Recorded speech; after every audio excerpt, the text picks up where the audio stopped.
Marketing has become more sophisticated over time, and a good way of looking at it is thinking about an evolution of marketing approaches. It's not that things just changed overnight, but things changed over the years to get more and more sophisticated. And there are three stages that we really need to look at. And if you think of it like, evolutionary stages, I think the one all the way on the left there is a footballer. It's probably the best way of looking at it. And I keep, I tell everyone that I can that the best textbook is actually the Creative Business Studies textbook by a guy called Ian Moore. And really, he doesn't really have the marketing budget to get his message out there.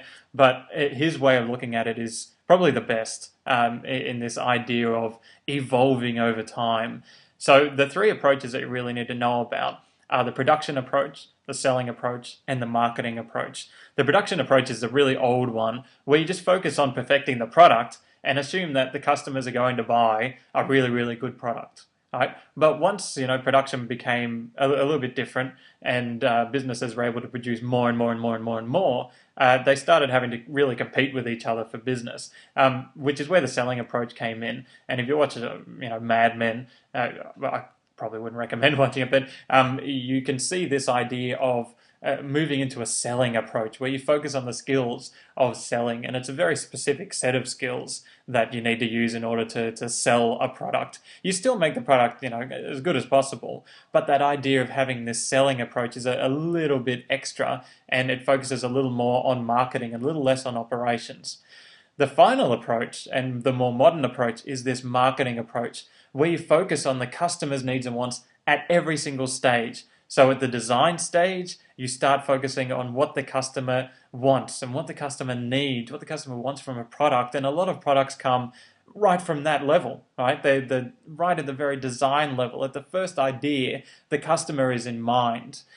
Moving on to the pricing, everything about the price has to be based on the customer. Everything about the promotion needs to be based on the customer. Depending on who you're trying to sell to, you need to promote it in different ways. And even the distribution, how you distribute it, the places where they're sold, all of these things have to focus on the customer's needs and wants, because businesses now, the operation side is not really a problem anymore. You can produce large quantities of things at very low prices, but you have huge competition. So the marketing approach is really the only approach that's going to work for most businesses today. Unless there's some magic product that you have, you're going to have to do a lot of marketing. They even have to do marketing of drugs that people need, and those things you would think, oh well, you just focus on making sure the drug works. No, I mean you need to still compete. So those are the different stages in the evolution of marketing.